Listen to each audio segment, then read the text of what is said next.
السلام عليكم ورحمه الله وبركاته. ازيكم يا احلى متابعين في الدنيا كلها؟ يا رب تكونوا بخير، وحشتوني جدا جدا جدا. النهارده بقى جايبه لكم فيديو جديد، بس قبل ما نبدا الفيديو يلا بينا نصلي على الرسول. اللهم صل وسلم وبارك عليك يا حبيبي يا رسول الله وعلى اله وصحبه اجمعين. ندعي لاخواتنا الفلسطينيين وفي السودان وفي سوريا وفي كل بقاع الدنيا، يا رب ينصر الاسلام والمسلمين وربنا يقف معاهم، اللهم امين يا رب العالمين. ويبعت لهم كده جنود من السماء يحاربوا معاهم وينصرهم يا رب، ويجبرهم جبر كده يتعجب له اهل السماوات والارض، اللهم امين يا رب العالمين. وعايزه اقول لكل ولادي طلبه وطالبات الثانويه العامه الف مبروك، ويا رب دايما نجاح نجاح وبالتوفيق، ويا رب يملأ قلوبكم كلها بالفرح. ولو حد كده جاب مجموعه مش تمام وخاسته ولا معلش، وان شاء الله ربنا يعوضك خير ان شاء الله، ويا رب يفرح قلوبكم جميعا، كل واحد ربنا يرزقه باللي هو يتمنيه، اللهم امين يا رب العالمين. لو مره تشوفيني ما تنسيش بقى اشتراك وفعل الجرس على الكل عشان يوصلك كل جديد. ما تنسيش بقى كومنت حلو زي كده اذكري الله فيه عشان ارحب بيكي، واهلا وسهلا بيكي في قناتنا قناه اسرار المطبخ مع سوسه. النهارده انا جايبه لكم الفيديو بتاع اللي احنا كلنا بنحبه جدا، مشتريات الشهر. انا عن نفسي بحبه جدا وبفرح بيه قوي، وبتبقى بقى يعني في منتهى السعاده عندي لما بنزل السوبر ماركت او اي هايبر يعني بجيب منه الحاجات. انا وولادي مش عارفه احنا كده مش طبيعيين ولا ده العادي، يعني لما حد زي كده يقول لي عشان ما احسش ان انا لوحدي. جبت شويه حاجات حلوه، استغليت العروض والاسعار عشان املى بيتي بالخير، وهقول لك خلال الفيديو على افكار ازاي تملي بيتك بالخير ويبقى دايما عمران ان شاء الله. ومش ناقصه حاجه من الابره للصاروخ مهما كانت ميزانيتك، سواء باليوم او بالاسبوع او بالشهر، كتيره او قليله، 1000 او 2000 او 10 معايا هتعرفي ازاي تملي بيتك بالخير. يلا بينا نشوف جبنا ايه واقول لك ايه، نملى شويه كده واحنا في فيديو شغال. اول حاجه انا جبتها، اولا انا جايبه الحاجات ديت من السوبر ماركت جنبي اسمه سبيكو، انا قلت لكم عليه قبل كده وجبت منه. الصراحه بيعمل عروض حلوه جدا، لما بيبقى يعني بينزل عروض بتبقى فرق جامد عن السوق. ده عنده القطاعي بسعر الجمله، ولو خدتي الحاجه يعني على بعضها كرتونه او كده بيفرق برده السعر تاني، فهو الصراحه كويس جدا. فانا بروح اول الشهر بشوف العروض اللي فيه، ولو لقيت حاجات طبعا فارقه بجيبها، وده اساسي. كلنا بندور على المكان اللي فيه الحاجات جوده عاليه ويكون سعرها رخيص في ظل الظروف اللي احنا فيها ديت. اول حاجه جبتها، جبت برطمان العسل الاسود دوت البوادي دوت، كان عامل 30 جنيه. قد ايه ده؟ وزنه 350 جرام. وجبت واحد طبعا العسل حلو، الولاد عندي بيحبوه بالطحين فبينفعني بقى في عشاء او اي حاجه. جبت كمان برطمان او علبه الشوكولاته ديت اللي هي اهي، طبعا سعرها رفع خالص. انا كنت بجيب اللي هي ميكستيلا، عدت جامد، فلقيت ديت اللي هي الكيلو او اللي هي 800 جرام او 850 تقريبا. قد ايه؟ اهي الوزن تقريبا 850 جرام. ديت عامله كام؟ 80 جنيه، فلقيت سعرها كويس. عندي برده الولاد بيحبوها في الفطار بتنفعني. لو حد عايز مثلا سندوتش اسفه، لو حد عايز سندوتش وعقبال ما بعمل الغدا بعمل له سندوتش بالليل على العشاء فبتنفعني، فجبت واحده اهو. جبت كمان من عندهم الدقيق دوت، انا كنت جربته الشهر اللي فات كان حلو جدا، ما عندكم بس حاجه عشان تشوفوا معايا كويس، حلو قوي. فدوت ولقيت سعره كويس، عامل 17 جنيه. وانا عندي كيسين من الشهر اللي فات، فجبت كمان كيسين عشان ان شاء الله الفتره الجايه هنعمل معجنات مع بعض حلوه، وافكار لسندوتشات المدرسه وللانش بوكس. كل سنه وانتم طيبين، الاجازه عدت هوا، يا رب يجعله كده عام دراسي سعيد علينا وعليكم وعلى الناس كلها يا رب، اللهم امين يا رب العالمين، ويجعله بالنجاح يا رب.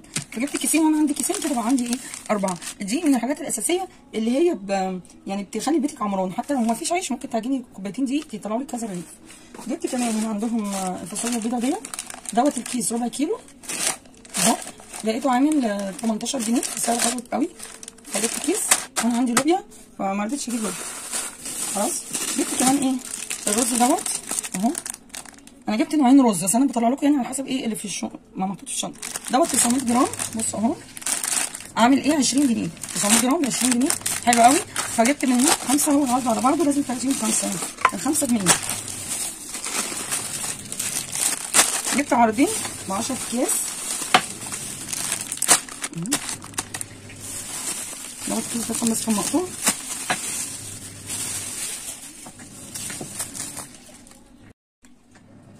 طبعا الصوت اللي شغال دوت معلش ده صوت الغساله، حاجه اساسيه بتبقى في روتيننا اول ما بنبدا اليوم ان احنا نشغل الغساله. فدوت الرز كده اللي انا جبته.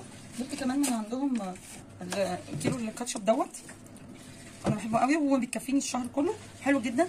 دوت عامل 47 جنيه، فجبت واحده.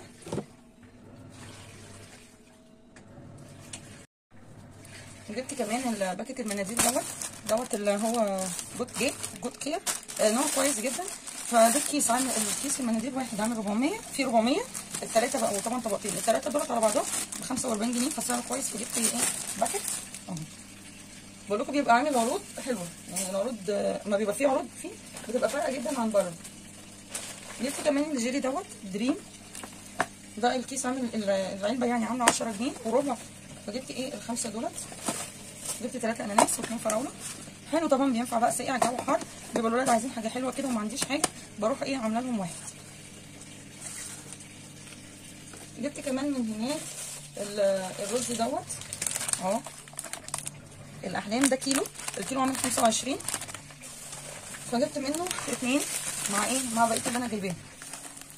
ينفعوا برده ايه يعني حلو، يبقى خزين البيت دوت موجود حلو ويفرق. المكرونه ديت لمتنا، كنت برده جايباها من عندهم الشهر اللي فات. الكيس دوت 400 عامل 9 جنيه ونص، جبت منه ايه كذا نوع عشان بس ايه الحاجه على بعضها. دوت هنا الاول الرز اهو بقيته،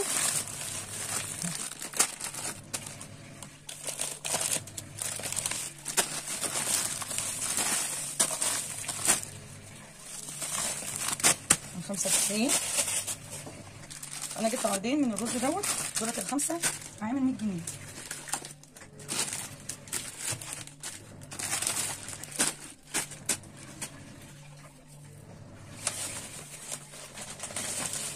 جبت كمان اللي هو من المكرونه لمتنا ديت الكيلو منها عامله 24، فجبت بقى 2 شعريه.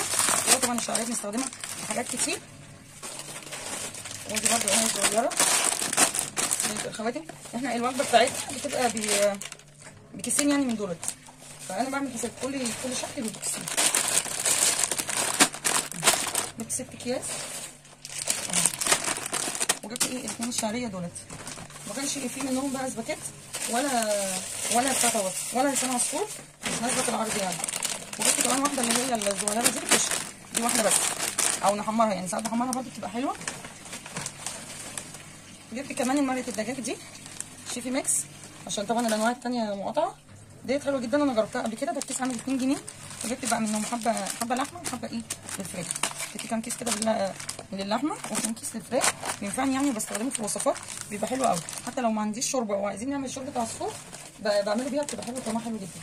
وجبت 4 اكياس فانيليا دولت، الكيس بنص جنيه، جبتهم عشان ايه تبقى تقفيله الحساب. دوت الحاجات اللي انا جبتها من عندهم. جبت بقى من السوبر ماركت التاني، عندي واحد تاني. جبت كيس اللبن ده ما بقدرش استغنى عنه، بس دوت 400 جرام عامل 120 جنيه اهو. وجبت من عندهم مكرونه السباكيتي، جبت كيلو الا ربع، الكيلو عامل 22 جنيه. وجبت نص عصفور برده هو زي المكرونه ب 22. جبت كمان ربعين عدس جبه لاني ما عنديش، فجبت ربعين ينفع بقى الكشري بيبقى حلو يعني. وجبت بقى ربع بس عدس الاصفر لان انا عندي ربع تاني العلبه فيها، فجبت برده بعمل بيه الكشري اللي هو الاسكندراني. وطبعا العدس بس العدس حاليا الجو حر يعني عليه. جبت كمان برطمان النسكافيه دوت مصر كافيه او قهوه ثلاثه زولين، جبت برطمان هو مصر كافيه ده عامل 47 جنيه و90 قرشين 48 جنيه. جبت واحد وعندي لسه بقيت التاني بتاع الشهر اللي فات. وجبت نص دولار في الشهر ده ب 40 جنيه، جبت نص كيلو وعندي برده لسه شويه ايه في العلبه بتاعتي. بس دي الحاجات اللي انا جبتها. وجبت كمان فراخ بس انا نقعيها دلوقتي. الفراخ سعرها رفع، الكيلو عامل 90 جنيه وكيلو البانيه ب 210. قولوا لي الاسعار عندكم عامله ازاي، ما تنسوش تذكروا الله بقى في كومنت. لا اله الا الله ولا حول ولا قوه الا بالله. اللهم صل وسلم وبارك عليك يا حبيبي يا رسول الله. دايما نخلي لساننا عمران بذكر الله. اول ما تاخدي المصروف بتاعك او تاخدي ميزانيتك او جوزك يديك المصروف البيت يعني طلعي منه صدقه ايا كانت يعني. لو مبلغ بسيط جدا بيبقى بسيط علينا احنا، بس بيبقى كبير عند ربنا وثوابه كبير عند ربنا وبيقعد عليكي بكتير جدا. صدقوني والله العظيم بتفرق لو خرجتي حاجه بسيطه قوي، لان ربنا قال ايه الحسنه ب 10 امثالها. شوفي مثلا نفترض انت خرجتي جنيه بترد لك 10، مش لازم ترد لك 10 يعني حرفيا، انما ترد لك ايه بقى بركه في صحتك، بركه في ولادك. يعدي الشهر ربنا يا رب يشفي كل مريض من غير مثلا حد يتعب، بعد الشر عليكم جميعا، من غير ما نروح لدكتور، دي بركه. الحاجه بتخلص مصروفك يخلص وبيتك مكمل وبيتك فيه اكل، ده بركه. نشبع كلنا مثلا ولسه الاطباق على السفره او على الترابيزه او على الطبليه فيها لسه اكل، ده بركه. تعملي حبه صغيره لو كيس مكرونه مثلا وتكفي العيله كلها ونقوم كلنا شبعانين واولادك يقوموا شبعانين، ده بركه. كل دوت بركه من الصدقه بجد. الصدقه دي مفعولها زي السحر، واظبوا عليها واظبوا على الاستغفار والصلاه على الرسول عليه افضل الصلاه والسلام. بجد الحاجات دي هتفرق معاكي جدا. جربي كده وقولي لي في الكومنتات وقولوا لي بقى رايكم في الحاجه. انا هلم الحاجه كده دلوقتي هفضيها معاكم في فيديو تاني عشان الفيديو ما يطولش عليكم ونظبط كده المطبخ ان شاء الله. بس ما تنسيش بقى لو اول مره تشوفيني دوسي اشتراك وفعلي الجرس على الكل وده عشان يوصلك كل جديد. واذكروا الله كده في كومنت وقولوا لي رايكم في الاسعار، حلوه ولا اتضحك عليا، حلو الحاجات كده. وانا اي حاجه هجيبها اصورها ان شاء الله معاكم، هوريكم ان شاء الله بامر سلسله فيديوهات جايه بجهز لكم حاجات حلوه قوي قبل المدرسه. كل سنه وانتم طيبين، استنوني فيديو جديد وتوحشوني جدا، والسلام عليكم ورحمه الله وبركاته.